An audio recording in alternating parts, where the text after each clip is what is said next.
5 kali sehari, setiap hari, lebih dari 1 miliar Muslim sujud kepada Allah, seperti perintah Muhammad, Nabi mereka.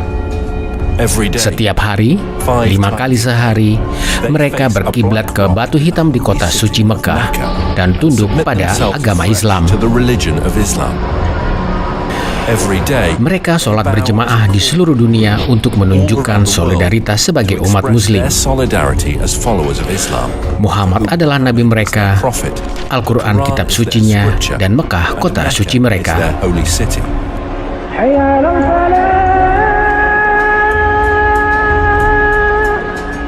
Akan tetapi saat penemuan arkeologi menyatakan yang berbeda, para ahli benar-benar mempertanyakan dan menantang sejarah hadirnya Islam. Jika para ahli itu benar, bagaimana hal itu akan berpengaruh pada umat Muslim zaman sekarang? Saat ini kita memiliki berbagai teknologi yang tak tersedia dulu.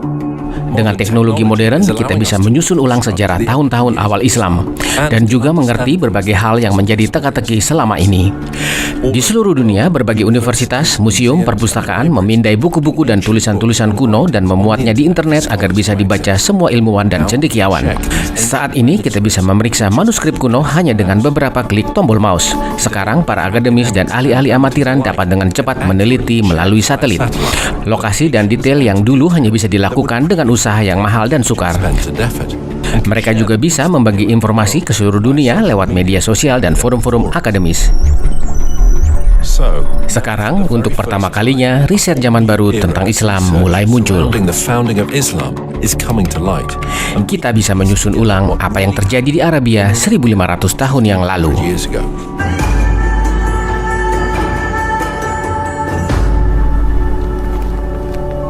Penulis dan sejarawan Dan Gibson menghabiskan sebagian besar hidupnya di Timur Tengah.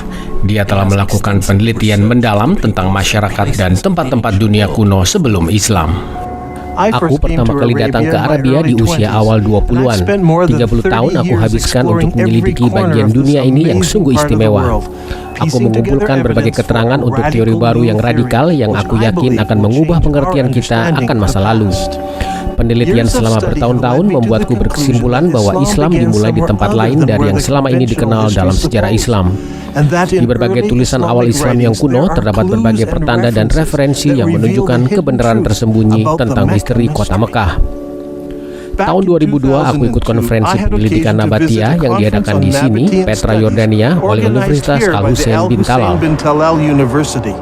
Di konferensi itu aku berbicara dengan ahli arkeologi terkemuka dari Saudi Arabia dan Yordania. Aku bertanya khusus tentang catatan-catatan arkeologi di Mekah.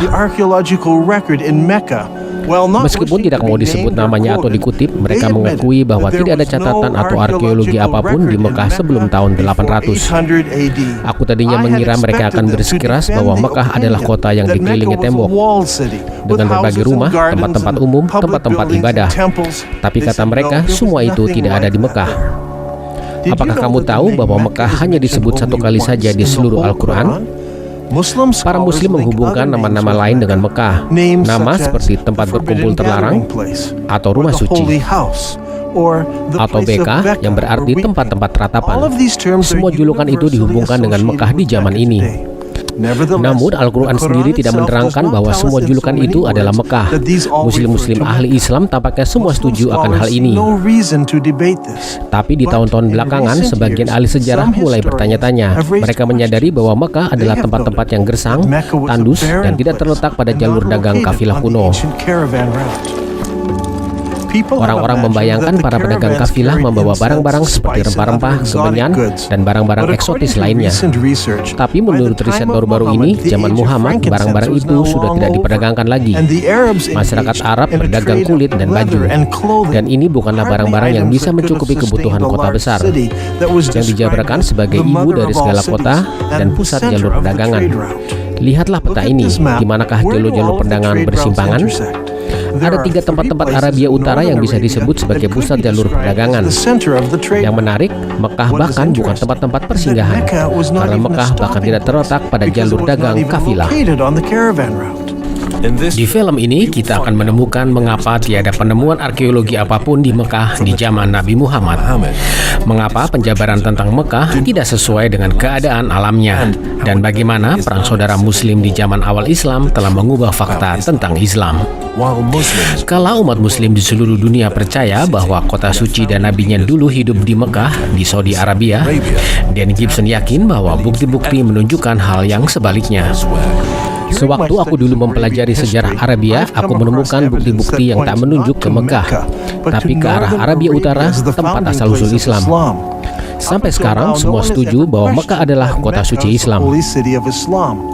Setiap Muslim percaya bahwa kiblat sholat adalah ke Batu Hitam di Mekah.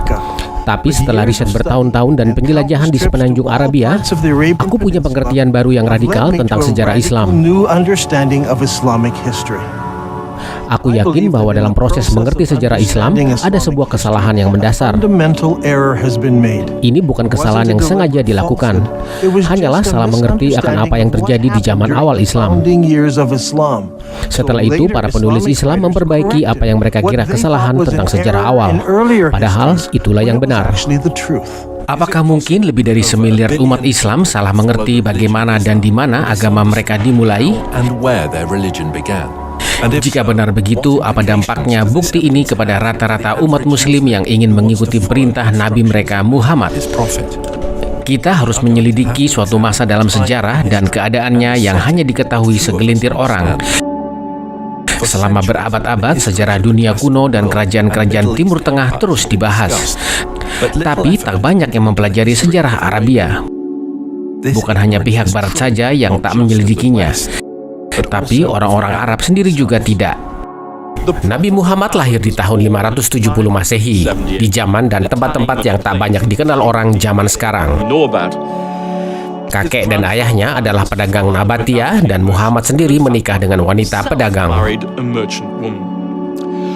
Suatu hari saat Muhammad sedang semedi di sebuah gua, seorang malaikat datang. Malaikat itu mengajarkan kata-kata doa kepada Allah. Setelah itu istrinya meyakinkan Muhammad bahwa yang datang benar-benar malaikat dan bahwa ia dipanggil untuk jadi Nabi Tuhan. Semasa hidupnya, malaikat yang sama sering mengunjunginya, dan setiap kali dia datang ada wahyu baru. Wahyu-wahyu yang diterima Muhammad ini lalu dikumpulkan dan disusun dalam Al-Quran. Adel Ishamari belajar tentang Islam di perguruan tinggi Islam di Kuwait. Selama bertahun-tahun, dia dan Dan telah berteman baik. Mereka berdua sering berdiskusi secara mendalam tentang iman dan sejarah. Pesan Muhammad adalah hanya ada satu Tuhan dan Muhammad adalah Nabi terakhirnya. Hal ini membuat masyarakat Mekah marah karena mereka menyembah banyak Tuhan. Mereka menyembah banyak berhala, karena itulah mereka jadi marah. Setelah itu, Muhammad dan pengikutnya pun mulai ditindas. Muhammad dan para pengikutnya pun memutuskan untuk hijrah ke Madinah. Muhammad dan para pengikutnya mengalami penindasan. Dia dan beberapa pengikutnya lalu melarikan diri ke Madinah. Masyarakat di kota itu lalu masuk Islam dan Muhammad membentuk pemerintahan di sana. Kita justru bisa mengerti kalender Islam dimulai saat itu. Tak lama kemudian, para pengikutnya mulai menyerang kafilah-kafilah dagang. Kekuasaan dan jumlah mereka bertambah besar, sampai akhirnya semakin banyak yang bergabung. Sehingga akhirnya mereka menjadi kekuatan militer yang besar, bahkan menguasai seluruh Jazirah Arabia. Muhammad memiliki angan-angan untuk membawa Islam ke seluruh dunia.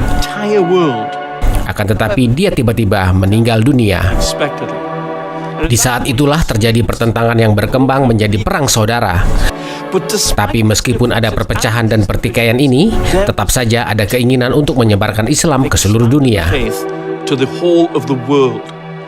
Akhirnya daerah Afrika Utara dan Asia Tengah dikuasai Islam. Sekarang, Islam adalah agama terbesar kedua di dunia.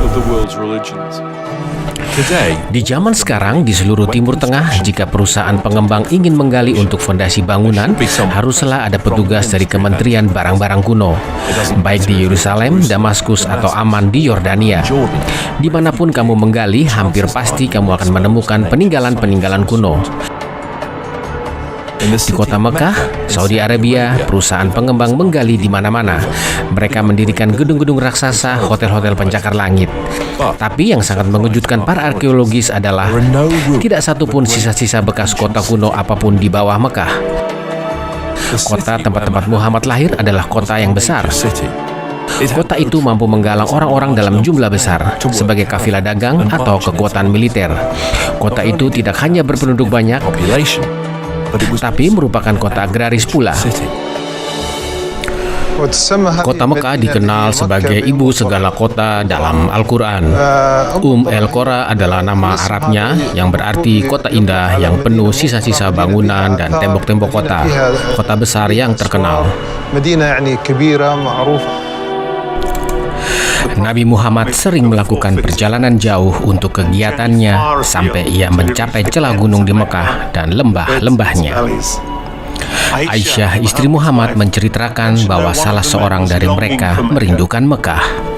Sungguh, aku ingin tinggal sehari di lembah yang penuh berbagai jenis rumput. Saat kami tiba di Mekah, di kota yang diberkati dengan banyak air dan pepohonan, dan kami dengan senang tinggal di situ. Al-Bukhari menceritakan seorang tawanan yang makan anggur saat ia dirantai. Dan dia berkata, ini bukan musim buah di Mekah. Sukar dipercaya bahwa keterangan-keterangan itu adalah tentang kota Mekah. Daerah sekeliling Mekah hanyalah batu-batuan dan padang pasir saja. Rata-rata hujan di Mekah kurang dari 10 cm per tahun. Dengan suhu udara yang sangat panas dan daerah yang sangat tandus, tak mungkin bisa menanam tanaman apapun di sana. Apalagi menanam suplai makanan untuk memenuhi kebutuhan banyak penduduk. Namun, kota suci Islam digambarkan dengan ladang-ladang yang penuh dengan pepohonan, rumput-rumputan, dan lahan-lahan pertanian. Tapi tak ada tanah pertanian apapun di Mekah. Itu tak cocok dengan penjabaran dari sastra kuno. Ibnu Ishaq mengatakan bahwa masyarakat Mekah ragu untuk memotong pohon yang tumbuh di daerah keramat. Kehadiran pepohonan dan tanaman-tanaman di zaman kuno dengan mudah diuji dengan adanya spora dan serbuk sari di tanah dari zaman kuno yang masih utuh. Sampai sekarang tak ada bukti apapun bahwa ada pohon yang pernah ditanam di Mekah di zaman kuno. Teka-teki yang lain adalah kota Mekah ternyata tidak tercantum di semua peta Arabia kuno. Orang tentunya mengira kota kuno sebesar itu pasti tercantum di peta zaman kuno. Tapi tak satu pun peta kuno mencantumkan Mekah sebelum zaman Islam. Selama bertahun-tahun aku telah mengumpulkan berbagai peta Arabia kuno. Aku dengan rajin menerjemahkan semua peta-peta itu. Tapi aku tak pernah menemukan satu pun peta kuno yang mencantumkan Mekah di zaman pra-Islam. Tahukah kamu bahwa nama Mekah tak pernah tercantum di sastra apapun sebelum 740 Masehi? Itu 120 tahun setelah Islam didirikan. Tidakkah kamu heran bahwa di 120 tahun pertama dalam sejarah Islam, tiada negara apapun di sekelilingnya yang tahu tentang keberadaan Mekah? Bagaimana kota yang mampu menggalang kekuatan militer dengan ribuan tentara, kota yang memiliki lahan pertanian, pepohonan, rerumputan, buah-buahan, anggur bisa terabaikan oleh negara-negara tetangganya? Bagaimana mungkin bahwa kota besar dengan tembok-tembok, tempat-tempat ibadah, dan bangunan-bangunan umum tidak ditemukan pada catatan-catatan kuno negara-negara tetangganya, terutama jika itu adalah kota dagang yang melakukan perdagangan dengan semua negara tetangga? Dan yang paling membingungkan adalah ketika kita mengunjungi lokasi kota kuno itu, tidak ada peninggalan kuno arkeologi apapun di sana. Daerah itu bukanlah tempat-tempat yang penting, apalagi untuk jalur perdagangan.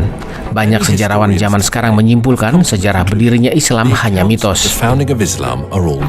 Sudah jelas ada perbedaan besar antara catatan sejarah Islam menurut Muslim dan apa yang ditemukan para arkeologis, sehingga kesimpulan mereka ambil adalah tulisan Muslim tentang sejarah Islam hanyalah mitos yang dikarang-karang. Dari riset selama bertahun-tahun, aku yakin bahwa catatan kuno tentang kota Mekah bukanlah mitos. Tapi catatan-catatan itu bercerita tentang tempat-tempat lain yang cocok dengan penjabarannya. Aku yakin Muhammad lahir dan dibesarkan di tempat lain, dan bahwa Muslim berkiblat ke arah yang salah saat mereka sholat. Menurut sejarah Islam yang diakui secara umum, Ka'bah adalah kuil utama di tengah kota Mekah dan merupakan pusat ziarah Arabia. Mempelajari ziarah sebelum Islam adalah awal riset yang baik. Menurut sejarawan Tabari, ada dua jenis ziarah, haji dan umroh, yaitu ziarah besar dan ziarah kecil. Kakek Muhammad dulu sering umroh sebelum zaman Islam. Umroh sebelum zaman Muhammad dilakukan di pusat ziarah Arabia, yang dikenal sebagai tempat-tempat berkumpul yang haram. Di tempat ini ada banyak berhala-berhala. Nama-nama ini telah ada sebelum zaman Islam. Muslim zaman sekarang masih menggunakan nama-nama yang sama. Nama-nama ini berasal dari luar dan bukan nama-nama Islami.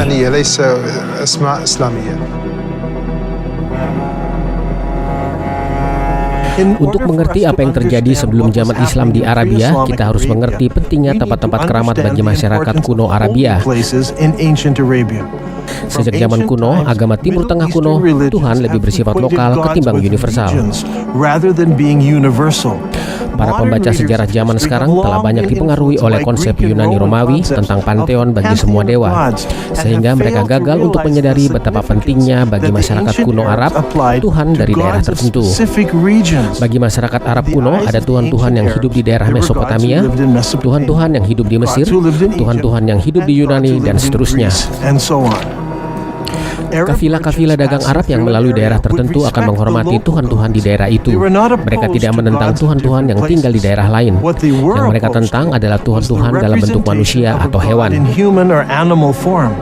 Mereka lebih memilih bentuk-bentuk geometris. Contohnya, inilah Tuhan yang berbentuk kotak, yang di situ berbentuk segitiga. Masing-masing Tuhan di sini dianggap sebagai Tuhan lokal yang harus dihormati jika melalui daerah kekuasaannya. Kepercayaan seperti itu dengan sendirinya menerima berbagai lokasi dan daerah yang suci bagi Tuhan-Tuhan tertentu. Karena itulah daerah di sekitar kuil seperti lembah atau gurun pasir bisa dianggap keramat. Tempat-tempat ibadah ini akan memiliki area-area tempat berkumpul orang banyak di mana bahkan musuh pun akan aman di situ. Karena kekerasan dilarang dilakukan di tempat-tempat keramat. Ketika para turis datang melihat keindahan Wadi Ram di Yordania Selatan yang mengagumkan, mereka seringkali terpukau dengan keindahan lembah-lembah yang penuh bebatuan terjal. Sehingga kuil bagi Dewi Lat atau Alat bagi sebagian orang luput dari perhatian mereka. Kuil Nabatia ini punya daerah keramat yang terletak di depan kuil, dengan gunung-gunung yang mengelilingi kuil keramat itu. Sebelum zaman Islam, masyarakat Arab terbagi-bagi dalam berbagai kelompok. Mereka juga menyembah Tuhan yang berbeda-beda. Mereka juga seringkali saling berperang karena masalah-masalah antar suku. Hal yang menyatukan mereka adalah ziarah ke tempat-tempat berkumpul kuno yang sama. Al-Quran menyebut tempat-tempat itu Masjid Al-Haram atau tempat-tempat berkumpul terlarang. Masjid berarti berkumpul dan sekarang dimengerti sebagai tempat-tempat ibadah Muslim. Di zaman pra-Islam tak ada bangunan masjid. Zaman dahulu masjid hanyalah tempat-tempat berkumpul. Tempat-tempat berkumpul terlarang merupakan tempat keramat bagi perlindungan dan keamanan, di mana kegiatan sehari-hari berhenti dan kekerasan dilarang atau diharamkan. Konsep haram atau terlarang diterapkan dengan keras di Islam. Masjid Al-Haram disebut dalam Al-Quran dan terletak di kota suci Islam. Seluruh daerah di sekeliling Masjid Al-Haram merupakan daerah terlarang. Allah telah menjadikan Mekah tempat suci dari sebelumnya sampai seterusnya akan tetap begitu. Tiada seorang pun boleh memetik buah atau mencabut pohon atau berburu binatang. Jadi kita punya dua penjelasan tentang kota suci Islam yang asli. Ini adalah tempat-tempat terlarang di mana pembunuhan diharamkan dan juga merupakan pusat ziarah selama berabad-abad sebelum zaman Islam. Sekarang lihat ini, kebanyakan torehan-torehan pada bebatuan di Yordania Selatan dibuat oleh orang-orang yang berziarah ke kota kuno Petra di Yordania Selatan. Ribuan orang menorehkan nama mereka dan juga pesan-pesan pribadi di atas batu selagi mereka melakukan perjalanan ke Petra untuk naik haji. Ini menjadi masalah bagi kita. Mekah adalah tempat yang tak dikenal di masa sebelum Islam dan di masa berdirinya Islam.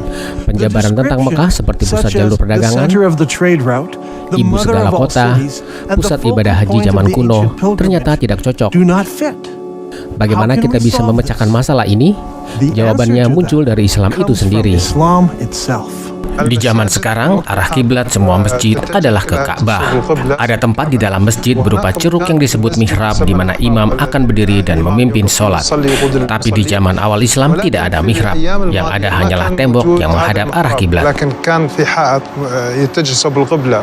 Seluruh gedung mengarah ke Ka'bah.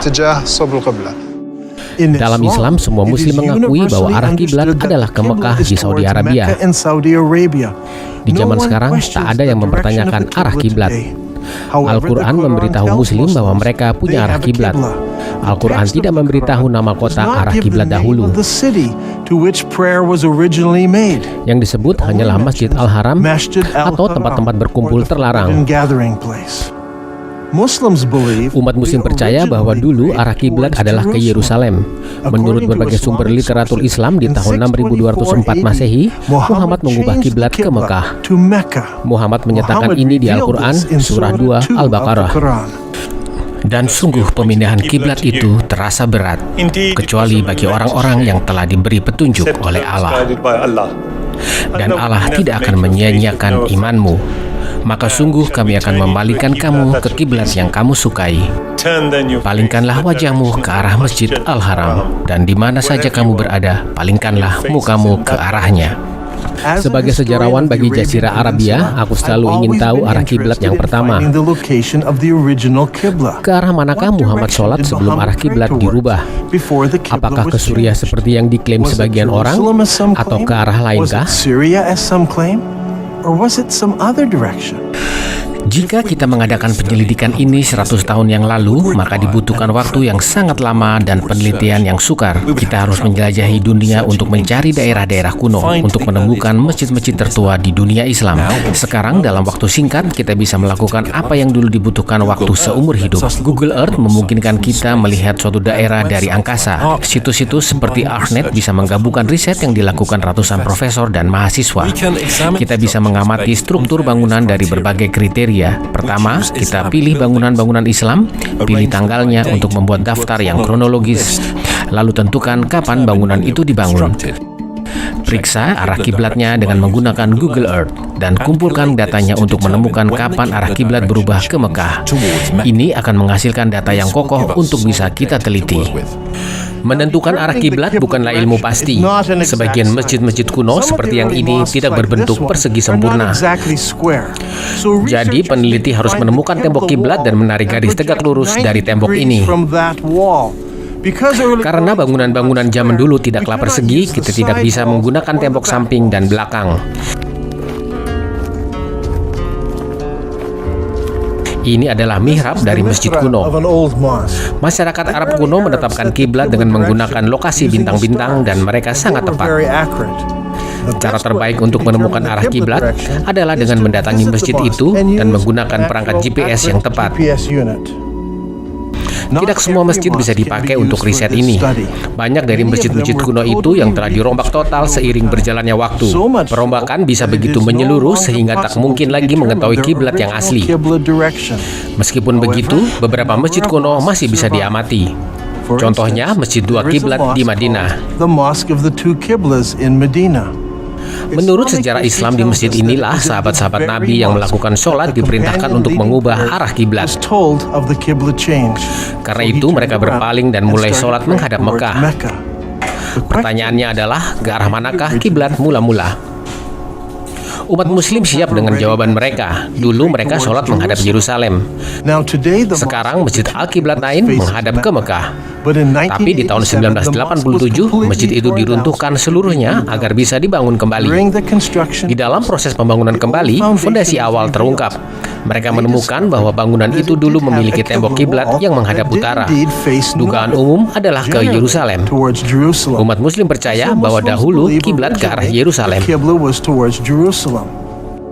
Ada cara mudah untuk menguji klaim itu. Jika kita kunjungi masjid-masjid tertua yang pernah dibangun, dan jika kita bisa menentukan arah kiblat di masjid-masjid tersebut, maka kita bisa lihat alurnya di peta dan periksa apakah semua mengarah ke satu arah yang sama. Kita akan menemukan satu dari 3 hal berikut. Mereka semua mengarah ke arah yang berbeda-beda, mereka semua mengarah ke Yerusalem, atau mereka semua mengarah ke arah lain.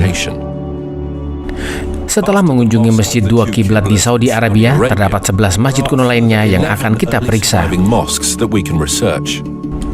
Masjid-masjid terletak di Cina, Mesir, Yordania Selatan, Lebanon, Yordania Tengah, Yaman, Israel, Irak, Yerusalem, Jalur Barat.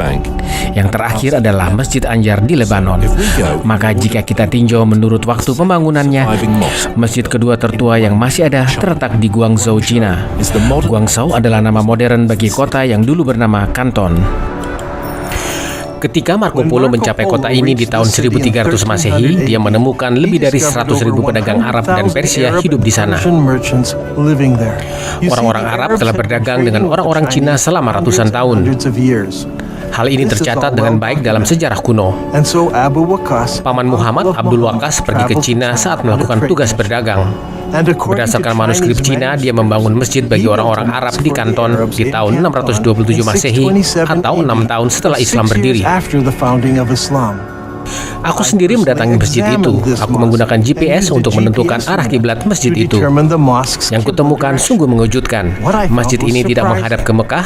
Masjid itu menghadap 12 derajat ke utara Mekah. Ini berarti masjid itu tidak mengarah ke Yerusalem pula. Arah kiblatnya melampaui Yerusalem terlalu jauh ke selatan. Masjid berikut, Masjid Fustat, dibangun di tahun 641, sekitar 20 tahun setelah Islam berdiri. Di kota Fustat, di luar kota Kairo. Masjid ini telah dibongkar, dibangun ulang, dan diperbesar beberapa kali. Karena itu, fondasi aslinya sudah tidak ada lagi. Akan tetapi, peta dasar bangunan yang asli masih bisa ditemukan. Catatan sejarah Islam mengatakan kiblat pertama mengarah ke timur dan lalu dirubah ke arah selatan, ke Mekah. Masjid kuno berikut yang masih ada adalah Umayyad Palace yang dibangun di Humaimah, Yordania Selatan. Sekitar 700 Masehi atau 80 tahun setelah Islam berdiri, keluarga Abbas membangun istana besar di sini. Rumah ini tidak memiliki bangunan masjid yang khusus, malahan umat muslim akan berkumpul di halaman untuk sholat. Rumah ini punya arah kiblat, tetapi tidak mengarah ke Yerusalem. Tahun berikutnya, masjid lain dibangun di Baalbek, Lebanon. Perhatikan bahwa arah kiblatnya tidak mengarah ke Mekah. Setahun kemudian, dinasti Umayyad membangun masjid yang besar dan megah di sini, di Amman, Citadel, Yordania. Masjid ini mengarah ke selatan, tetapi Mekah ada di situ. 2 tahun setelah itu, di tahun 705 Masehi atau 80 tahun setelah Islam berdiri, umat muslim membangun masjid Sana yang megah di ibu kota negara Yaman. Meskipun tampaknya masjid ini mengarah ke arah Mekah, tapi sebenarnya menyimpang terlalu jauh ke barat dari Yerusalem. Tahun berikutnya, 706 Masehi, dinasti Umayyad membangun Masjid Kirbat Al-Minya, yang merupakan kompleks istana yang besar di Israel di pantai Galilea. Di kompleks istana ini ada ruangan khusus yang digunakan sebagai masjid. Berdasarkan tulisan di pintu gerbangnya, gedung ini dibangun 87 tahun setelah Islam berdiri oleh penguasa Muslim bernama Al-Walid. Bangunan dan masjid ini tidak berkiblat ke Yerusalem. Di tahun yang sama, umat muslim juga membangun Masjid Wasit di Irak. Awalnya, ahli-ahli arkeologi membuat klaim bahwa kiblat masjid itu ke Yerusalem. Tetapi penyelidikan selanjutnya menunjukkan bahwa kiblatnya ke sebelah selatan Yerusalem. Masjid berikut adalah Masjid Al-Aqsa di Yerusalem yang dibangun di tahun 706. Masjid ini bukan kubah sakrah, tapi masjid tua lain yang terletak di sebelah selatannya. Masjid itu sudah terletak di Yerusalem. Akan tetapi tetap memiliki kiblat yang tidak mengarah ke Mekah. Masjid berikutnya dibangun tahun 724 atau 103 tahun setelah Islam berdiri. Ini adalah Masjid Kirbat Al-Mafsar di dekat Jericho di lembah Yordania. Masjid itu dibangun di akhir zaman dinasti Umayyad. Dengan melihat dina masjid, tampaklah bahwa masjid dan istana itu menghadap ke selatan, bukannya ke Mekah. Di tahun yang sama, sebuah masjid dibangun di Anjar sekitar 58 km dari Beirut. Masjid ini dibangun di akhir zaman dinasti Umayyad. 30 tahun kemudian, gedung itu mulai runtuh dan akhirnya tidak dipakai lagi. Karena tidak pernah direnovasi, maka dengan mudah kita bisa melihat arah kiblatnya yang ternyata tidak mengarah ke Mekah atau Yerusalem.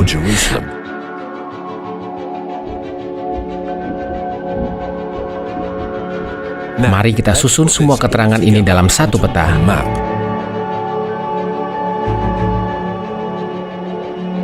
Hasilnya sungguh mengejutkan. Selama 100 tahun setelah Islam berdiri, 100% dari semua masjid-masjid tertua yang masih tersisa yang kita temukan, semuanya menghadap ke satu titik di Yordania Selatan, bukannya ke Mekah. Dari arah utara, selatan, timur, dan barat, semua masjid-masjid itu menghadap ke satu titik. Ini bukannya kesalahan kecil menentukan arah kiblat. Mereka semua secara khusus hanya menunjuk pada satu tempat saja, tertuju langsung pada satu titik itu, yaitu kota kuno Petra. Kota ini sangat terkenal di zaman sekarang. Tempat-tempat ini banyak dikunjungi turis-turis dari berbagai negara untuk mengagumi kuil-kuil besar dan monumen-monumen kuno di kota itu. Mungkinkah Petra adalah ibu dari segala kota seperti yang diterangkan di Al-Quran? Tempat-tempat ini adalah pusat dari tempat-tempat ziarah Arab. Mungkinkah Petra adalah tempat kelahiran Muhammad dan merupakan kota asal-usul Islam? Dan itu sungguh aneh. Engkau mengatakan bahwa kota itu Petra, padahal Bukhari mengatakan kota itu adalah Yerusalem. Apa yang harus kami percayai? Bagaimana kami bisa menerima keteranganmu jika Bukhari mengatakan kotanya adalah Yerusalem? Setiap Muslim mengatakan padaku bahwa dahulu umat Muslim sholat menghadap Yerusalem. Itu karena Bukhari bilang demikian.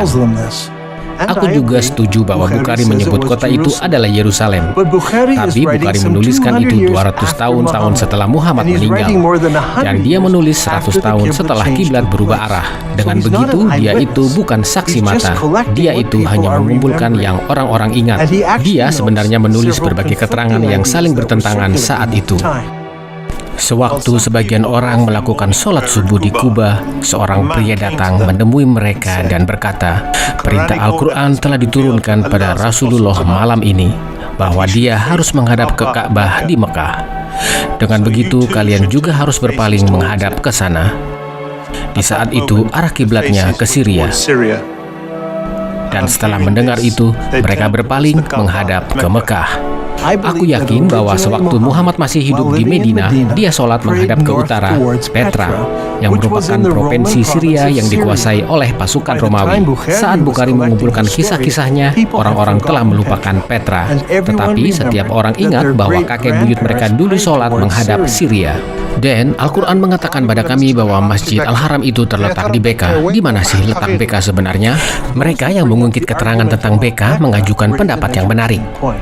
Aku setuju bahwa dalam sastra Islam nama Beka sama dengan kota suci pertama Islam. Ketika Muhammad masih muda, orang-orang memutuskan untuk membangun kembali Ka'bah. Di tumpukan batu, mereka menemukan bongkahan-bongkahan batu yang mengandung tulisan berbahasa Syriak, bahasa kaum Nabatia. Mereka lalu menemui orang Yahudi yang mengerti bahasa tersebut dan menerjemahkannya bagi mereka. Akulah Allah, Tuhan Beka. Aku ciptakan kota itu di saat yang sama aku menciptakan surga dan bumi, membentuk matahari dan bulan, dan aku kelilingi dengan 7 malaikat-malaikat suci. Kota itu akan tetap tegak berdiri selagi 2 gunungnya tegap. Aku berkati orang-orangnya dengan susu dan air. Kata Beka adalah kata Semitik kuno yang berarti ratapan atau tangisan. Jika sebuah tempat-tempat dinamakan Beka, ini berarti tempat-tempat menangis. Nama Beka tidak pernah digunakan bagi Yerusalem. Kata itu hanya muncul sekali saja di Alkitab di Mazmur 84 yang berkenaan dengan tempat-tempat yang dikenal sebagai lembah ratapan. Tapi Al-Quran juga menyebut tentang lembah ratapan di mana Hagar meratap tentang anaknya Ismail. Al-Quran menyebut kejadian itu terjadi di Beka, yang merupakan nama asli tempat-tempat di mana Ka'bah dibangun. Sudah jelas lokasi ini bukan Yerusalem yang dibangun di atas gunung dan bukan di lembah.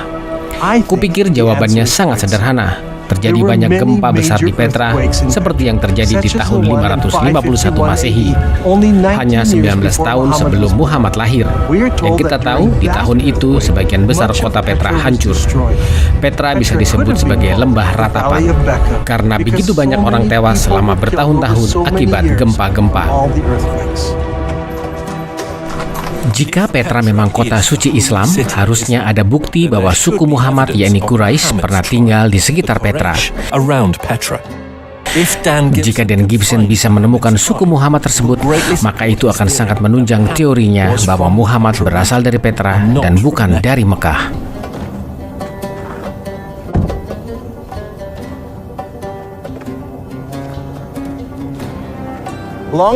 Dahulu kala daerah ini bernama Hawa dan sekarang Homema. Para arkeolog telah menemukan bekas tanah pertanian milik keluarga Abbasid dan masjid yang dibangun tak lama setelah itu. Ketika tentara Muslim dari Irak mengalahkan dinasti Umayyad di Damaskus, mereka ingin anggota keluarga Muhammad untuk mendukung dan mengesahkan pemberontakan mereka. Maka mereka datang ke sini, ke Homena, 27 mil dari Petra. Di kota inilah mereka menemukan keluarga Muhammad dan suku Quraisy. Mereka tidak pergi ke Mekah di Saudi Arabia atau ke Madinah. Mereka datang ke sini, ke Homema, 27 mil dari Petra.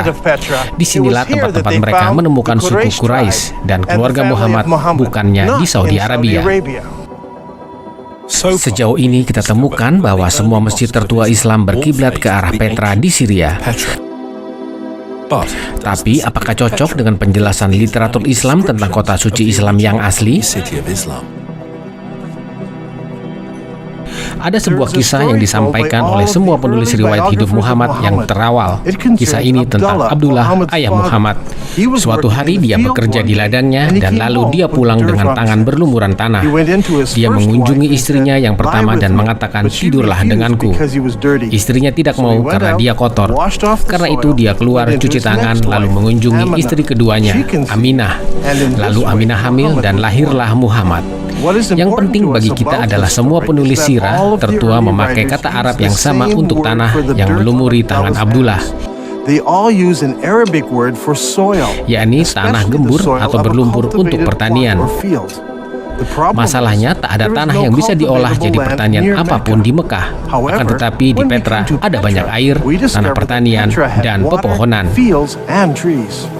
Menurut para arkeolog, di Petra ada taman-taman pribadi dan taman-taman untuk umum, juga akuaduk dan pipa-pipa keramik yang mengalirkan air ke kota. Para arkeolog juga menemukan pepohonan yang menghasilkan buah-buahan seperti anggur dan juga kebun-kebun di kota Petra kuno. Bahkan di zaman sekarang juga terdapat lahan-lahan pertanian antara Petra dan Al-Baida yang letaknya 5 km dari Petra.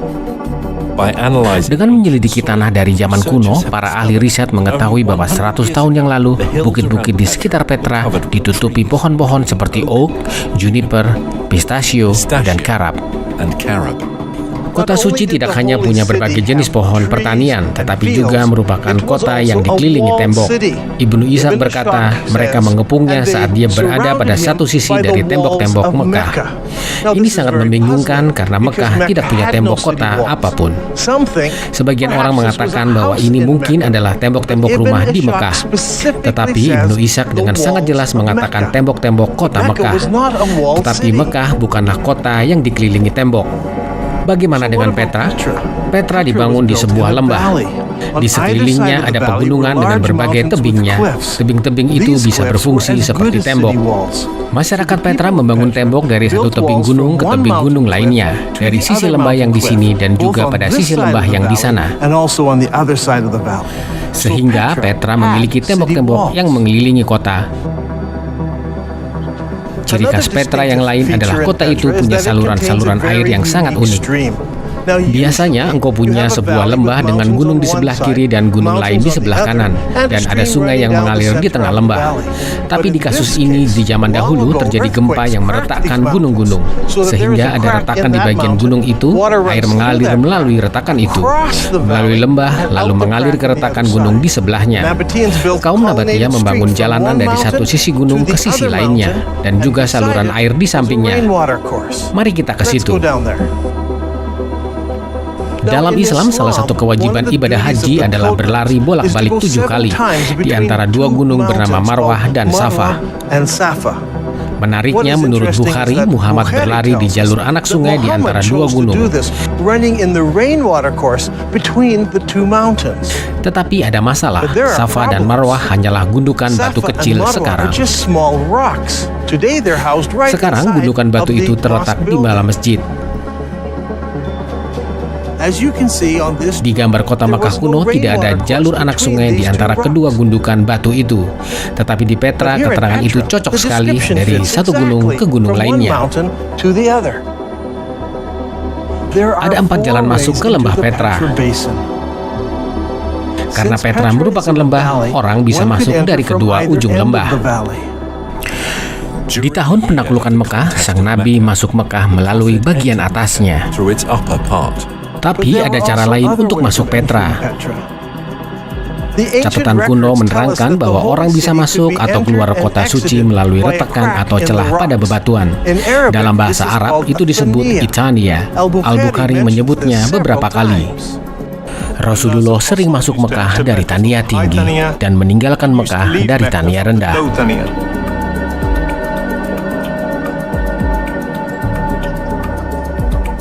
Sang Nabi terus maju sampai mencapai Tania, melalui mana orang bisa menemui mereka, yakni masyarakat Quraisy.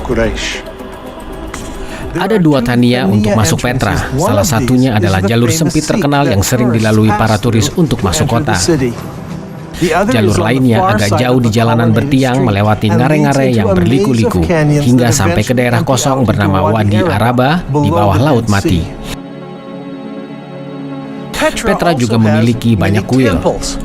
Di sini tampak sisa kuil yang dikenal sebagai singa-singa bersayap atau kuil Al-Uzza.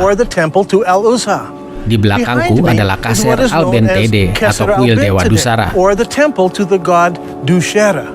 Pegunungan pendek ini adalah tempat-tempat tinggal para dewa, dan di jantung gunung ada kuil Dewa El Dusara.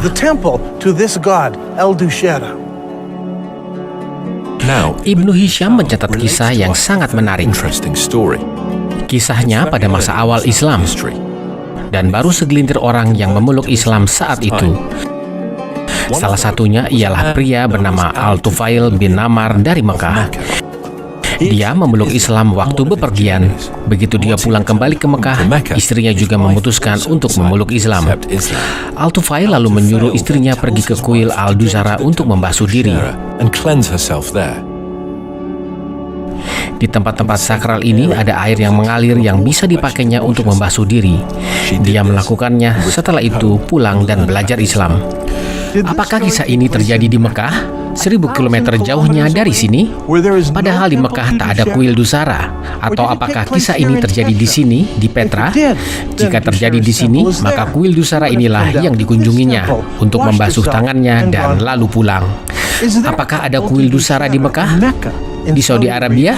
Tidak ada. Tiada kuil apapun di Mekah. Tiada retakan gunung. Tiada jalur anak sungai. Tiada tembok-tembok kota. Tiada rumput. Tiada pepohonan apapun di Mekah. Tapi semuanya itu ada di Petra. Selama 100 tahun pertama Islam, setiap masjid di seluruh dunia Islam berkiblat ke sini, ke Masjid Al-Haram, ke tempat-tempat pertemuan terlarang di sini, di Petra. Tak ada kota lain di dunia yang lebih cocok dengan keterangan-keterangan itu selain Petra. Al-Khattab telah begitu menindas Zaid sehingga Zaid terpaksa pergi ke daerah tinggi di Mekah. Di sana dia berhenti di Gunung Hira, berhadapan dengan kota. Menarik untuk diamati bahwa menurut kisah itu, Gunung Hira terletak di dataran tinggi Mekah. Jika sekarang engkau pergi ke Mekah, engkau bisa melihat bahwa Gua Hira tidak berhadapan dengan kota Mekah. Tetapi di sini, di Petra, bagian tinggi kota ada di sebelah utara jalan bertiang, dan bagian rendah kota ada di sebelah selatan jalan bertiang. Kota ini sebenarnya terbelah dua oleh jalan bertiang itu. Jika Petra sebenarnya adalah kota suci Mekah, maka gua di mana Muhammad menerima wahyu pertama harus terletak di daerah situ juga. Literatur kuno mengatakan bahwa gua itu menghadap kota dan letaknya tentu rendah dekat tanah karena Muhammad mencoba memanjat gunung untuk melemparkan diri ke bawah. Jika memang benar begitu, aku tahu tempat-tempat seperti itu, tetapi kita harus pergi ke sana.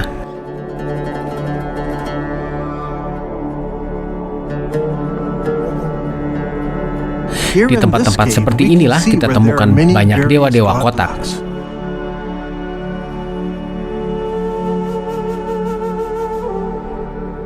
Di situ juga terdapat simbol bulan sabit yang besar. Ini adalah tempat-tempat yang cocok bagi seorang pemuda yang bertapa untuk mencari makna hidup. Penampakan dan lokasi gua ini cocok dengan penjelasan di literatur kuno. Di luar kota, berhadapan dengan kota, dan bukti bahwa orang-orang ke situ untuk penyembahan dan pertapaan. Aku yakin inilah salah satu tempat-tempat tersuci dalam Islam. Di sini loh, di Petra.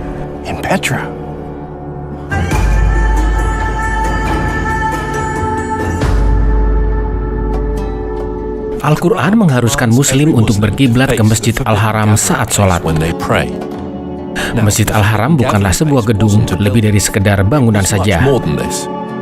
Ini adalah daerah besar yang ditandai dengan batu-batu yang besar. Batu-batu ini menunjukkan batas sekeliling daerah yang haram. Pembunuhan apapun dilarang dalam daerah suci ini. Bahkan burung pun tidak boleh dibunuh. Batu apakah yang dibutuhkan untuk menandai daerah seperti itu? Jika hanya dengan tumpukan batu kecil, maka akan tersaru dengan bebatuan lainnya di padang pasir. Tandanya haruslah batu yang besar yang istimewa, sehingga siapapun tahu pasti bahwa itulah batas daerah keramat.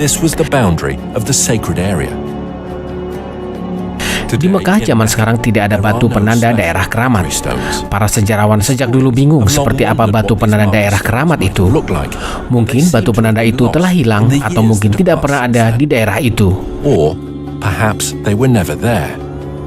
Jika Petra adalah kota suci Islam yang asli, maka tentu saja batu-batu penanda dan istimewa itu tidak akan ada di Mekah, tetapi ada di Petra.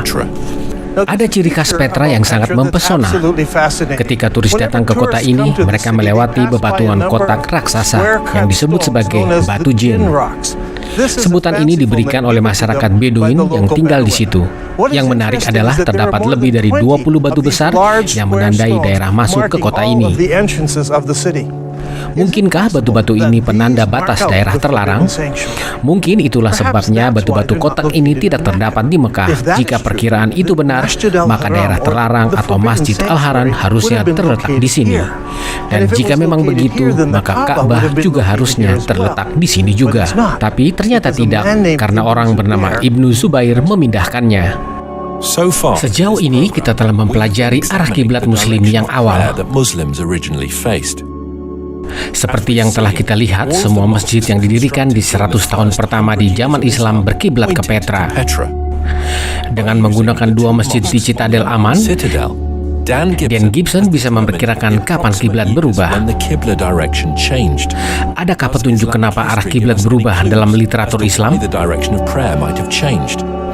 Jika kita melihat pada sejarah Islam di zaman itu, kita menemukan perang saudara dalam Islam yang kedua. Banyak perang terjadi di Islam. Ada beberapa perang saudara yang terjadi setelah kematian Muhammad. Karena itulah ada Muslim Syiah dan Muslim Sunni di zaman sekarang. Dinasti Umayyad adalah Sunni. Mereka menang perang dan berkuasa di Damaskus. Di zaman ini, gubernur kota suci Islam adalah Abdullah bin Zubair. Dia saat itu sangat tidak senang. Menurut dia, kota suci adalah kota terpenting di dalam Islam, ibu dari segala kota. Tapi para penguasa Umayyad memilih Damaskus sebagai ibu kota Islam yang baru. Selain itu, banyak yang tak suka akan pertikaian dan korupsi yang terjadi di Damaskus.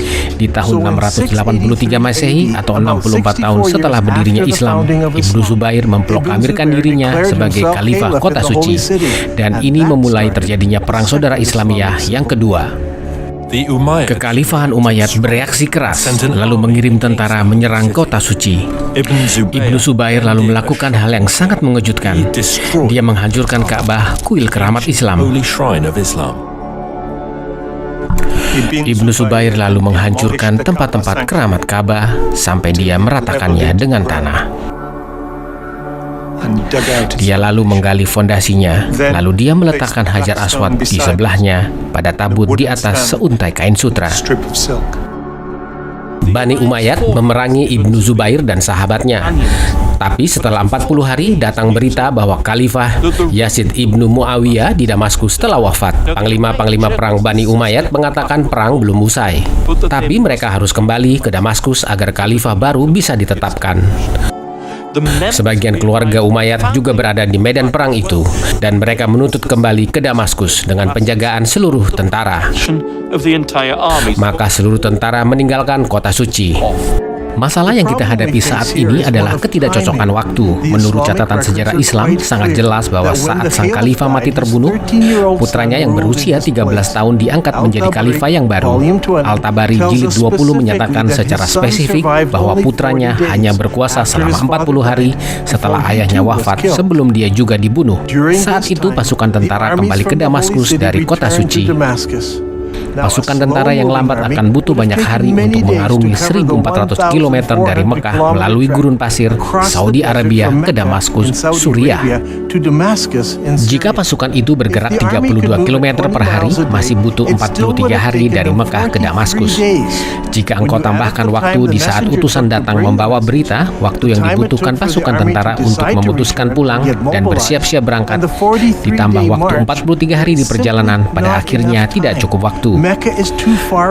Mekah terlalu jauh dari Damaskus sehingga tidak masuk akal. Tetapi jika kota suci adalah Petra, maka jaraknya akan jadi sangat lebih pendek, 435 km. Masalah jarak ini menjadi wabah bagi sejarah Islam berkali-kali. Mekah di Saudi Arabia itu terlalu jauh letaknya untuk bisa masuk akal dalam sejarah awal Islam. Setelah tentara Bani Umayyad pergi, Ibnu Zubair punya waktu untuk membangun kembali pertahanannya dan bersiap menghadapi serangan pasukan Umayyad yang akan datang lagi. Aku ingin memperlihatkan sesuatu padamu. Ini adalah sebagian dari buku koleksi sejarah Islam oleh Al-Tabari. Al-Tabari berhasil mengumpulkan banyak data tentang apa yang terjadi di setiap tahun sejarah Islam. Dia menghabiskan satu bab atau bahkan dua bab untuk membahas setiap tahun, tetapi sesuatu yang aneh lalu terjadi. Pertempuran di kota suci terjadi selama beberapa tahun, tetapi tahun 70 Hijriah dalam sejarah Islam adalah tahun yang sangat penting. Al-Tabari menghabiskan 15 halaman untuk menerangkan tentang apa yang terjadi di tahun 69 Hijriah, dan dia menghabiskan 27 halaman untuk menerangkan tentang apa yang terjadi di tahun 71. Tapi di manakah kisah tentang tahun 70? Lihatlah ini.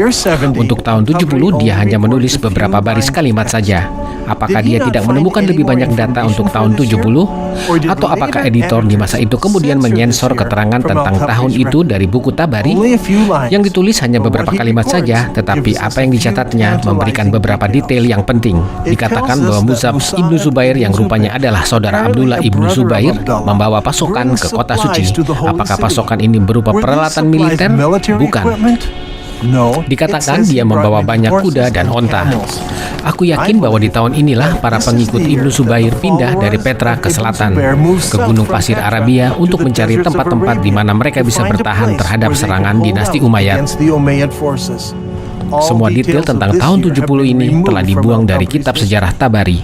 Tetapi kita tahu bahwa mereka membawa banyak kuda dan onta. Dan tiada tujuan lain selain untuk memindahkan banyak orang keluar kota. Kegiatan ini terus berlangsung sampai tahun berikutnya. Jadi, Ibnu Zubair memanfaatkan waktu jeda ini untuk melakukan proyek religius. Dia memutuskan untuk kembali membangun Ka'bah. Tapi Al-Tabari tidak memberitahu di manakah lokasi Ka'bah yang baru tersebut dibangun.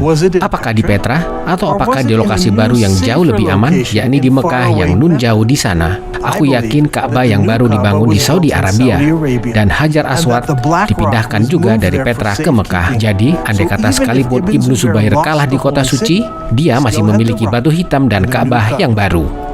Setelah khalifah yang baru ditetapkan, tentara Umayyad kembali menyerang kota suci. Kali ini jumlah tentaranya lebih besar, dengan persenjataan yang lebih berat. Di antaranya adalah mesin pelontar batu atau manjanik. Perang antara Ibnu Zubair melawan Al-Hajjaj berlangsung selama 6 bulan 17 malam di tengah lembah Mekah. Yusuf Ibnu Mahak berkata, "Aku melihat manjanik dengan batu-batu besar didorong maju.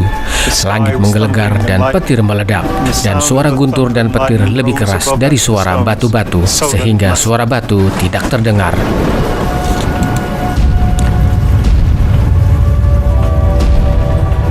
Di saat pertempuran, Ibnu Zubair berlindung di reruntuhan gedung di sebelah Ka'bah, dan perang baru pun terjadi di situ yang mengakibatkan daerah Ka'bah di kota suci benar-benar hancur total. Akhirnya Ibnu Zubair kalah dalam peperangan itu, tetapi kekalahan itu juga ditanggung oleh mereka yang tinggal di kota Madinah di Saudi Arabia dan Kufah di Irak. Aku yakin bahwa di saat itu dunia Islam sedang kacau balau. Apakah mereka harus sholat berkiblat ke Petra, atau mereka harus sholat berkiblat ke Mekah? Kekhalifahan besar Islam terbagi dua. Awalnya penguasa Islam Bani Umayyad di Damaskus sholat berkiblat ke Petra. Tetapi mereka kalah perang dan bagian kekhalifahan dikuasai Bani Abbasid. Bani Abbasid mengarahkan kiblat ke Mekah. Di masa itulah kita mulai terlihat perubahan pada bangunan-bangunan masjid. Sebelum zaman itu, semua masjid mengarah ke Petra. Tetapi untuk pertama kalinya, masjid-masjid baru mulai mengarah ke Mekah di Saudi Arabia. Tetapi masalahnya masih tetap ada. Apa yang harus dilakukan dengan masjid-masjid yang lama? Masjid-masjid tua itu dibangun menghadap ke Petra. Di saat itulah, masjid-masjid mulai menggantungkan tanda pengumuman di tembok untuk menunjukkan arah kiblat untuk sholat. Dikatakan bahwa saat Utsman jadi khalifah, dia memerintahkan papan pengumuman dipasang di tembok masjid di Madinah. Hal ini dilakukan agar umat muslim bisa tahu arah kiblat dengan mudah ke Mekah. Nah, ini adalah perkembangan keadaan yang sangat menarik, karena sampai saat itu umat hanya perlu sholat menghadap tembok kiblat yang mengarah ke kota suci. Mengapa engkau perlu memasang tanda kiblat kecuali jika arah kiblat sudah diubah? Di masa ini, sekitar 89 tahun setelah Islam didirikan, mihrab mulai dibuat di dinding masjid untuk menunjukkan arah sholat. Mihrab ini juga dibangun di masjid-masjid yang lebih tua dan juga masjid-masjid yang baru dibangun. Di zaman sekarang, mihrab itu sudah menjadi standar pada semua masjid. Tapi dulu sih tidak ada. Mihrab baru mulai dibuat setelah arah kiblat dirubah. Semasa perang, Bani Umayyad di Damaskus masih sholat berkiblat ke Petra, sedangkan kelompok pemberontak di Madinah dan Kufah melakukan sholat berkiblat ke Saudi Arabia. Ketika tentara Kufah bertemu dengan Ibnu Zubair, Bujair Ibnu Abdullah Al-Muslim bicara, "Terpujilah Allah yang menguji kita dengan belenggu dan mengujimu dengan memaafkan kami." Ibnu Zubair, "Kami adalah orang-orang yang beralih ke kiblat yang sama denganmu." Sungguh kalimat yang aneh. Kami adalah orang-orang yang beralih ke kiblat yang sama denganmu. Sejarawan Muslim berdalih bahwa ini berarti mengarah ke kiblat yang sama seperti Muslim lainnya. Tetapi sekarang kita telah melihat segala bukti yang menjelaskan terjadinya perubahan kiblat di saat itu. Maka kalimat Bujair itu menjelaskan kejadian penting tersebut. Masyarakat Kufah bergabung dengan Ibnu Zubair dengan cara menerima kiblatnya. Inilah kunci untuk bisa mengerti apa yang terjadi selanjutnya. Meskipun Ibnu Zubair akhirnya dibunuh dan kelihatannya seperti kalah dalam perang saudara ini, kota Kufah berperan besar dalam terbentuknya dinasti Islam yang baru, Bani Abbasid. Dan Kufah juga jadi pusat agama dan tempat-tempat untuk menduplikat Al-Quran. Di dunia Islam, keadaan jadi kacau balau. Tidak hanya umat muslim terpecah karena masalah politik, tapi juga karena masalah religius. Taat pada Allah seperti yang diwahyukan oleh Muhammad adalah intisari ajaran Islam. Haruskah umat muslim taat pada Muhammad dan Al-Quran dengan melakukan sholat menghadap ke tempat-tempat pertemuan yang terlarang di Petra? Atau haruskah umat muslim sholat menghadap rumah suci Ka'bah dan batu hitam di Saudi Arabia? Sejauh ini, Dan Gibson telah menjelaskan bahwa masjid-masjid di abad pertama Islam berkiblat ke Petra di Yordania. Sekarang, bagaimana dengan masjid di abad kedua Islam? Apakah masjid-masjid itu juga berkiblat ke Petra? Sejarah perkembangan keadaan jadi menarik. Dalam penyelidikanku, aku menemukan bahwa masjid-masjid yang dibangun di abad kedua Islam berkiblat ke arah yang berbeda. Inilah yang saat ku sebut sebagai saat bingung.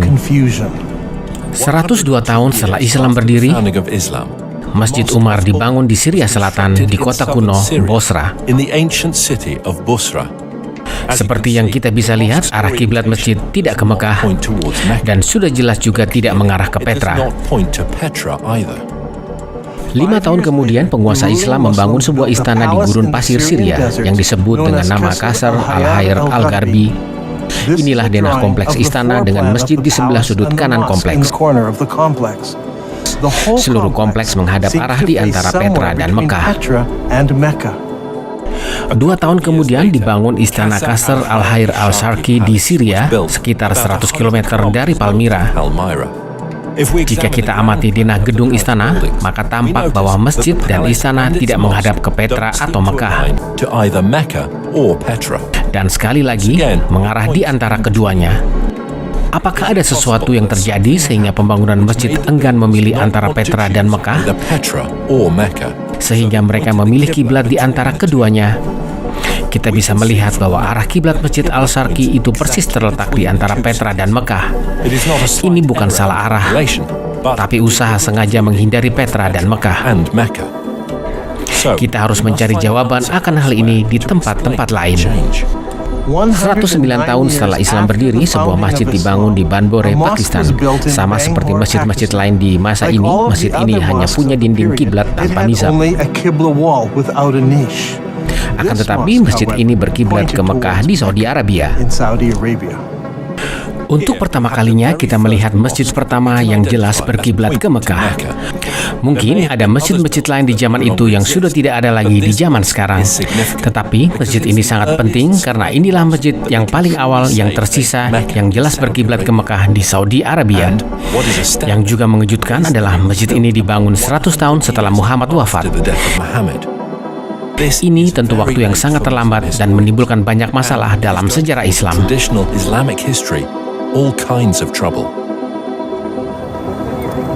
Salah satu bangunan masjid terpenting yang kami selidiki adalah istana di daerah benteng kota Aman, Yordan. Bangunan istana Umayyad ini dibangun 122 tahun setelah Islam berdiri. Terdapat sebuah masjid tua dari Bani Umayyad di hadapan bangunan istana tersebut. Dan masjid ini mengarah ke Petra. Tetapi sewaktu mereka membangun istana di hadapannya, kiblat masjid di dalam istana ini mengarah ke Mekah. Ini sudah jelas menunjukkan perubahan kiblat yang terjadi dari masjid pertama di depan istana dan kemudian saat istana itu didirikan. Perubahan ini membantu kita menentukan bagaimana dan kapan perubahan kiblat terjadi. Ingatlah bahwa saat istana ini dibangun, nama kota Mekah untuk pertama kalinya muncul di berbagai literatur. Hal yang aneh bahwasanya Mekah tidak disebut selama bertahun-tahun setelah Islam berdiri, tidak di buku-buku literatur kuno maupun buku-buku Islam. Mekah baru disebut setelah perubahan kiblat terjadi. Orang-orang ingin tahu apakah alasannya. Keterangan perubahan kiblat seharusnya tercantum di buku-buku Islam dan sejarah-sejarah Islam, tapi tidak ada keterangan apapun kecuali bahwa arah kiblat berubah. Ini sangat aneh. Masjid besar lainnya dibangun sejauh 32 km dari sebelah selatan kota Aman, Yordania. Istana dan Masjid Musata yang dibangun di tahun 743 Masehi, seperti yang bisa kau lihat. Ini merupakan istana besar yang mempesona dari Bani Umayyad. Masjidnya terletak di sebelah selatan gedung istana menghadap ke Petra. Malah seluruh gedung menghadap ke arah Petra. Yang menarik dalam hal ini tampaknya sekarang Islam terpecah menjadi beberapa kelompok. Kelompok Umayyad yang tradisional membangun masjid dengan kiblat ke Petra. Tetapi kelompok Abbasid yang reformis membangun masjid dengan kiblat ke Mekah. Tetapi ada pula kelompok-kelompok lain yang tak mau berpihak pada Umayyad maupun Abbasid. Mereka juga tak mau memilih kiblat ke Petra atau Mekah. Di zaman inilah terjadi perubahan penting dalam sejarah Islam. Penguasa Bani Umayyad di Damaskus dikalahkan oleh Bani Abbasid dari Kufa. Di tahun 754, Khalifah baru yang bernama Al-Mansur memerintahkan pembangunan ibu kota baru di daerah selatan, yaitu di Baghdad, Irak. Kota baru ini disusun dengan desain yang unik dan mencengangkan. Tidak seperti pola kota serampangan yang umum di Timur Tengah. Kota ini dibangun dengan pola melingkar. Penata kota mendatangi daerah baru dan menabur abu untuk menggambar denah kota. Kota yang selesai dibangun di tahun 767 Masehi itu memiliki diameter seluas 2 km. Seperti yang bisa kau lihat di gambar berikut, masjid kota tidak punya mihrab. Untuk menunjukkan arah sholat, mihrab baru dibangun di masa berikutnya. Satu tembok dibuktikan sebagai arah kiblat yang mengarah ke Mekah. Sejak itu, semua masjid berkiblat ke Mekah berdasarkan perintah penguasa dari Bani Abbasid. Jika semua ini benar, Nabi Muhammad dan keempat khalifah teladan dan penerusnya dari kekhalifahan Bani Umayyad yang memerintah dari Damaskus, semuanya sholat berkiblat ke Petra. Tapi di akhir kekuasaan Bani Umayyad terjadi sesuatu yang membuat para pembangun merubah arah masjid-masjid yang mereka bangun. Sebagian masjid berkiblat ke Petra, sebagian lagi ke Mekah, dan sebagian lagi memutuskan untuk jadi netral saja dan mengarah di antara keduanya. Hal ini menimbulkan masalah bagi separuh dunia Islam. Umat Muslim di sebelah barat masih setia pada Bani Umayyad, sehingga dunia Islam sekarang terbelah menjadi dua. Bani Abbasid di Irak menguasai bagian timur kekhalifahan, sedangkan Bani Umayyad menguasai Afrika Utara dan Spanyol. Ini merupakan saat penting dalam sejarah Islam karena Bani Umayyad di Spanyol berkembang dalam kebudayaan, mulai membangun masjid-masjid yang indah. Para pembangun masjid di Spanyol menghadapi suatu masalah. Biasanya semua masjid-masjid Umayyad berkiblat ke Petra, tapi lalu terjadi hal yang mengakibatkan kekacauan besar, yang mengakibatkan masjid-masjid setelah itu tidak mau berkiblat ke arah yang sama. Musuh mereka Bani Abbasid sekarang sholat menghadap ke Mekah di Saudi Arabia. Karena itu, mereka tak mau berkiblat ke sana. Maka, apakah yang harus dilakukan para pengikut Umayyad? Sewaktu memeriksa masjid yang dibangun Bani Umayyad di Spanyol, aku menemukan perkembangan yang mencengangkan. Pembangun masjid tidak memilih Mekah atau Petra. Seperti yang sudah kita lihat, sebagian pembangun masjid di Timur Tengah memilih mengarahkan arah kiblat di antara kedua kota. Tapi para pembangun masjid di Afrika Utara dan Spanyol memutuskan hal yang berbeda. Selama bertahun-tahun, hal ini membuat banyak para ahli menjadi bingung. Arah kiblat mereka menuju ke arah Afrika Selatan, tetapi semua masjid-masjid di Afrika Utara dan Spanyol mengarah ke berbagai arah yang agak berbeda satu sama lain. Semuanya jadi tampak sangat membingungkan. Akan tetapi, kalau dari arah kiblat itu ditarik tegak lurus pada peta, maka bisa dilihat bahwa masjid-masjid di Afrika Utara dan Spanyol memilih garis sejajar dengan arah garis dari Petra ke Mekah. Jadi daripada harus memilih Petra atau Mekah, mereka memilih arah kiblat yang sejajar dengan dua kota itu. Semua Muslim tahu bahwa Mekah itu di Saudi Arabia, tetapi kau mengatakan Petra. Atas dasar apa engkau menghasilkan teori ini? Apakah yang kau pakai sebagai pembimbing dan buktinya apa? Kami tahu Mekah itu di Saudi, maka mengapa engkau mengatakan hal-hal yang berbeda? Jika engkau belum yakin, aku akan tunjukkan bukti yang lain. Ingatkah engkau akan perang saudara Islamiyah yang kedua? Ibnu Zubair membentengi dirinya di kota suci. Tentara Umayyad lalu mengepungnya selama 4 bulan. Di bulan Oktober, tentara Umayyad membawa mesin pelontar batu raksasa ke dekat tembok kota. Mereka lalu melontarkan batu sampai ke daerah suci Islam. Bagaimana hal ini bisa terjadi? Biasanya orang-orang hidup di belakang tembok-tembok kota. Batu-batu yang dilontarkannya tentu menghancurkan rumah-rumah di situ. Tetapi di kasus ini dikatakan batu-batu yang dilontarkan menerjang tempat-tempat suci Islam yang terletak di tengah-tengah kota. Bagaimana hal ini mungkin terjadi? Tapi di Petra ada daerah khas yang unik. Petra memang punya tembok-tembok kota di daerah utara dan selatan. Di arah selatan, tembok kota menutup semua bagian sampai dinding gunung. Tapi di daerah utara, tembok kota tidak menutup seluruh bagian sampai dinding gunung karena ada jalur air yang mengalir ke daerah kota. Aku yakin tentara Syria Bani Umayyad mendorong mesin pelontar batu ke daerah saluran air tersebut. Mereka masuk ke tempat-tempat yang terdekat dengan daerah suci kota dan melontarkan batu-batu ke jantung kota mengenai Ka'bah dan daerah suci Islam. Tim arkeologi dari Brown University telah menggali di Petra selama bertahun-tahun. Proyek mereka dikenal sebagai penggalian daerah kuil besar. Sewaktu menelaah hasil penggalian mereka, Dan terkejut tatkala melihat bukti-bukti yang menunjang teorinya. Salah satu ciri khas unik bangunan ini adalah orang-orang membangun pertahanan di sini untuk menghadapi serangan. Lihatlah tempat-tempat pintu ini, mereka menutup ini agar bisa membela diri. Ini terjadi tak lama setelah gempa bumi di tahun 551 Masehi. Kita bisa melihat ini dari bagian atap rumah yang digunakan saat pembangunan tempat-tempat pertahanan itu. Akan tetapi tidak ada catatan tentang peperangan di Petra di saat tersebut. Kita tahu ini terjadi di zaman awal Islam. Tapi ini bukan satu-satunya bukti yang kita miliki. Sewaktu dilakukan penggalian, para arkeologi menemukan lebih dari 400 batu-batu dari alat pelontar batu. Batu-batu itu dikubur di tempat-tempat dan waktu yang tepat. Batu-batu ini merupakan bukti yang kuat bahwa peperangan memang terjadi di sini. Dan juga bahwa lokasi Ka'bah yang asli adalah dekat dengan tempat-tempat ini. Dunia Islam terbelah dua, antara pihak tradisionalis melawan pihak reformis. Kaum tradisionalis sholat berkiblat ke Petra di Yordania. Kaum reformis sholat berkiblat ke Mekah di Saudi Arabia. Yang lain sengaja pilih arah yang di tengah. Bagaimanakah penyelesaian masalah ini? Petra, kota ratapan, menderita bencana alam yang dahsyat. Gempa bumi hebat menggoncang Petra, meruntuhkan bangunan-bangunan, kuil-kuil, tempat ibadah, dan rumah-rumah. Kerusakan begitu besar sehingga kota itu tidak pernah dibangun kembali. Bukti sisa Ka'bah yang pertama sudah lenyap sekarang. Batu-batu yang dilontarkan tentara Syria telah menghancurkan dinding-dindingnya dan Ibnu Zubair menghancurkan sisanya. Di tahun 713 Masehi, sebuah gempa bumi menghancurkan waduk yang membagi air di sekitar Petra. Terjangan air menghanyutkan segala bukti apapun yang masih ada.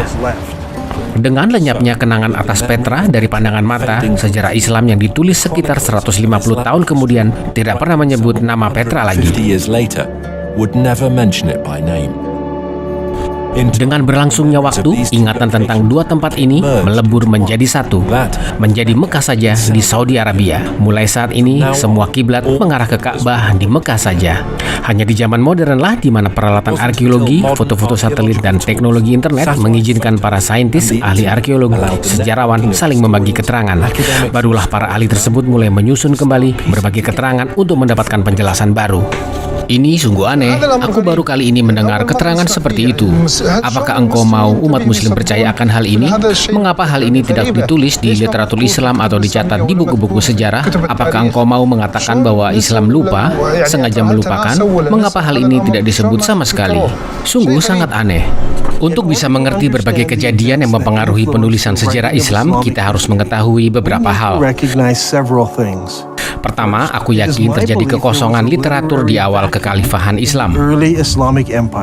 Hal ini diakibatkan para muslim fanatik yang membakari buku-buku dan manuskrip-manuskrip, menghapus berbagai keterangan, membakar perpustakaan, dan menghancurkan segala literatur kecuali Al-Quran, yang sebenarnya adalah sedikit informasi di sana-sini akan apa yang diingat orang akan wahyu-wahyu yang disampaikan oleh Muhammad. Pembakaran yang dilakukan penguasa muslim itu ditulis jelas dalam catatan sejarah. Salah satu bukti adalah surat yang ditulis di tahun 640 Masehi oleh sang kalif pada Jenderal Amru, pemimpin tentara muslim di Mesir, yang bertanya pada sang kalif, apakah yang harus dia lakukan dengan ribuan buku di perpustakaan di Alexandria? Jawaban sang kalif telah dicatat dan dikenal selama berabad-abad. Tentang buku-buku yang kau sebut, inilah jawabanku. Jika isinya sesuai dengan wahyu Allah, simpanlah. Wahyu Allah itu sudah jauh dari cukup. Sebaliknya, jika isinya tidak sesuai dengan wahyu dari Allah, tak ada gunanya disimpan. Bakar saja. Penulis Muslim Ibnu Al-Kifti menulis bahwa buku-buku itu disebarkan pada tempat-tempat permandian di Alexandria. Buku-buku itu dibakar untuk menyalakan kompor untuk menghangatkan air mandi. Dikatakan bahwa dibutuhkan waktu 6 bulan untuk membakar semua buku yang berjumlah besar. Eutychius, kepala suku dari Konstantinopel, mencatat bahwa 4.000 tempat-tempat pemandian yang menerima buku-buku dari perpustakaan Alexandria. Pembakaran buku-buku ini tidak dimulai di Mesir, tapi 4 tahun sebelumnya di Persia. Khalifah Umar berperang melawan tentara Persia di Perang Qadisiyah di tahun 636. Di awal Januari 637, tentara Muslim mengepung kota Tasafan selama 2 bulan. Akhirnya kota itu jatuh dan tentara Muslim menguasainya. Dalam penyerangan, istana dan perpustakaan Tasafan dengan sengaja dibakar.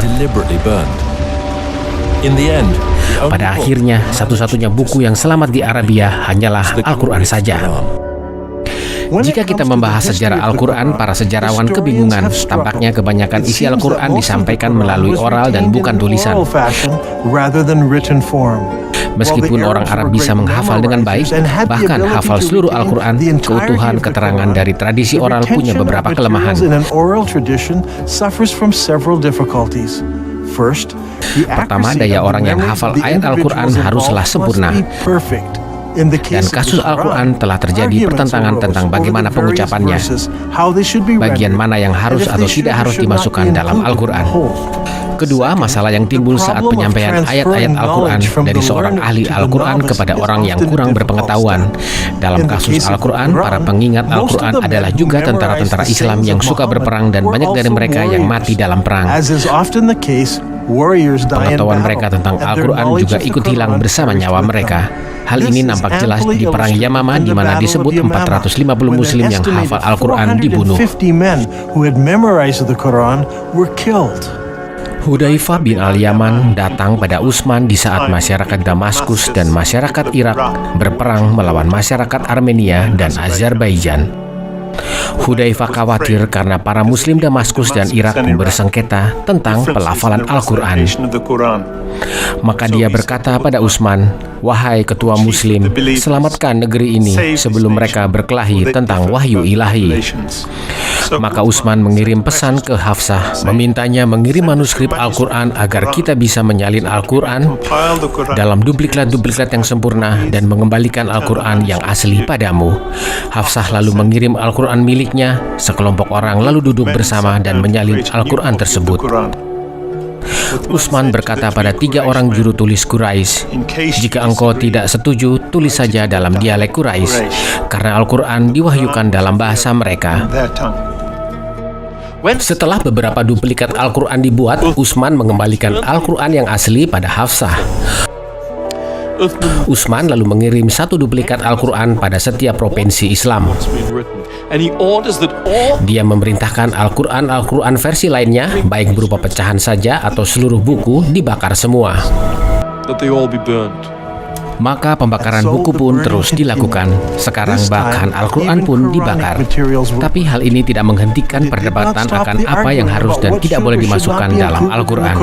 Saat Al-Quran baru tiba di berbagai provinsi, orang-orang mempertentangkan isi Al-Quran ini. Sa'id ibnu Thabit berkata, ayat dari surat Azab telah hilang saat kami menulis ulang Al-Quran. Aku dulu sering mendengar Rasulullah melafalkannya. Lalu kami mencarinya dan menemukannya pada Husain ibnu Thabit al-Ansari. 6 atau 5 duplikat Al-Quran itu sekarang adalah satu-satunya Al-Quran yang ada di seluruh kekhalifahan Islam. Utsman memerintahkan pembakaran Al-Quran versi lainnya. Dia mencoba membakar semua Al-Quran lainnya kecuali yang disimpan oleh pemimpin-pemimpin provinsi. Awalnya Muslim membakar semua buku non-Islamiyah. Kemudian Muslim juga membakar semua buku Al-Quran yang ada, kecuali 5 atau 6 duplikat Al-Quran. Ingatlah bahwa kekhalifahan Islam saat itu tersebar dari Samudra Atlantis ke Timur Tengah sampai Afghanistan. Dan hanya tersedia 5 atau 6 duplikat Al-Quran saja bagi daerah yang luasnya jutaan kilometer itu. Inilah yang kumaksud saat aku mengatakan kekosongan literatur. Bertahun-tahun kemudian, setelah Bani Abbasid menguasai kekhalifahan Islam, mereka menyadari kekosongan literatur ini. Lalu mereka berusaha memperbaikinya. Masalahnya adalah mereka lebih tertarik menghasilkan sejarah Islam versi Abbasid. Semua literatur Islam yang dihasilkan Bani Abbasid mencerminkan tujuan politik mereka. Sejarah Islam dan hadis yang ditulis di 200 tahun setelah Islam berdiri dikumpulkan, diduplikat, dan disebarkan. Buku-buku Islamiyah yang ditulis di zaman lebih awal dihancurkan atau diedit ulang oleh penulis-penulis di zaman kemudian yang mengira menemukan kesalahan di dalamnya. Di bawah kekuasaan Abbazid terjadi perkembangan di bidang agama, sains, proyek-proyek akademis. Penguasa Abbazid mendorong perkembangan akademis. Mereka tak hanya menghadirkan Islam zaman awal dengan citra baik, tapi mereka juga menyatakan diri sebagai satu-satunya penguasa di kekhalifahan Islam. Di zaman inilah para penulis Muslim menulis sejarah Islam. Mereka juga mengedit sejarah Islam yang terdahulu. Contohnya, kita sekarang tidak punya riwayat hidup Muhammad yang asli dari Ibnu Ishaq. Ibnu Hisham adalah bagian dari Bani Abbasid dan dia mengedit bagian-bagian yang disebutnya kesalahan-kesalahan yang parah dari tulisan-tulisan Islam Ibnu Ishaq. Setelah Ibnu Hisham mengedit buku Ibnu Ishaq, daerah Islam yang lain mulai menulis tentang sejarah versi mereka sendiri. Mereka menyampaikan keterangan tentang sejarah Islam itu diatur sedemikian rupa sehingga sesuai dengan pandangan religius dan politik Bani Abbasid di zaman itu. Apakah mungkin bahwasanya Muslim di zaman sekarang adalah korban dari berbagai hal yang dipalsukan oleh Bani Abbasid? Apakah Bani Abbasid dengan sengaja mengalihkan Muslim dari kiblat sholat ke tempat-tempat berkumpul yang terlarang di Petra seperti yang diperintahkan di Al-Quran, dan malah membuat mereka sholat menghadap batu hitam yang sekarang terletak di Mekah? Apakah sampai sekarang Muslim masih ditipu oleh propaganda Abbasid? Aku yakin akal-akalan ini sudah dilakukan saat pemimpin-pemimpin Muslim awal berkumpul bersama untuk mengumpulkan berbagai potongan-potongan Al-Quran. Masalahnya bukanlah pada acara mengumpulkannya, tapi pada penghancuran tulisan apapun yang bertentangan dengan pandangan mereka. Terdapat perbedaan besar antara pemikiran Barat dan pemikiran Muslim. Menurut pandangan Barat, manuskrip yang lebih baru dianggap kurang dapat diandalkan. Karena itu hanyalah duplikat dari duplikat yang lain. Kita harus kembali ke materi yang paling tua, karena itulah yang lebih tepat. Sebaliknya, Muslim berpendapat bahwa manuskrip yang tua tidak bisa diandalkan, dan materi yang baru menggantikan materi yang lama. Bahkan di Al-Quran juga, wahyu yang lebih baru menggantikan wahyu yang lebih lama. Begitu engkau mengizinkan konsep pembatalan, engkau membuka diri untuk menerima perubahan apapun. Jika Bani Abbasid merubah sejarah, maka mereka bertindak lebih jauh dengan mengganti ayat-ayat Al-Quran. Contohnya, bagaimana caranya nama Mekah bisa tercantum di surah 48. Abu Bakar pengganti Muhammad melaksanakan pengumpulan Al-Quran yang pertama. Utsman juga mengumpulkan Al-Quran dan menambahkan materinya pada Al-Quran Abu Bakar. Sejarawan memberitahu bahwa bahkan setelah Utsman mengumpulkan Al-Qurannya, para Muslim ingat ayat-ayat lain yang dihafalkan di zaman Muhammad. Setiap kali Al-Quran baru muncul, Al-Quran itu dianggap sebagai Al-Quran yang paling lengkap. Al-Quran sebelumnya sudah baik, tetapi Al-Quran baru itu lebih lengkap, lebih banyak wahyu di dalamnya. Apakah Bani Abbasid menghasilkan Al-Quran yang bahkan lebih baru lagi, yang mengandung nama Mekah? Di zaman sekarang kita memiliki banyak Al-Quran Kufi dari zaman Abbasid, dari Istanbul ke Samarkand. Al-Quran ini menggunakan gaya tulisan Kufi yang diciptakan di kota Kufah. Tapi bagaimana dengan Al-Quran yang lebih awal yang ditulis dengan gaya tulisan lain? Aku telah membaca banyak serpihan-serpihan Al-Quran yang ditulis dalam gaya tulisan lain sebelum Kufi dikenal. Tidaklah mengejutkan bahwa ayat-ayat Al-Quran sebelum Kufi tidak mengandung perintah perubahan kiblat atau tidak pernah menyebut kota Mekah. Para ahli sejarah menuduhku ingin menulis ulang sejarah Islam. Sesungguhnya aku tidak mencoba melakukan itu. Aku hanya mengusulkan satu perubahan kecil saja. Di zaman dahulu kala, kota suci Islam disebut Beka, yang artinya adalah ratapan. Aku yakin nama itu digunakan untuk menyebut kota Petra setelah terjadi gempa bumi berkali-kali yang menewaskan banyak orang. Setelah Ibnu Zubair memindahkan batu hitam ke Mekah, juru tulis hanya perlu melakukan perubahan kecil saja dalam penulisan di Al-Quran. Dalam bahasa Arab, Beka ditulis sebagai berikut. Sungguh mudah mengganti huruf ba menjadi mim. Perhatikan lagi, hanya itulah yang perlu dilakukan. Ini benar-benar perubahan yang tidak bisa dideteksi bagi pembaca selanjutnya. Apakah para penulis Al-Quran di zaman Abbasid mengganti kata Beka menjadi Mekah?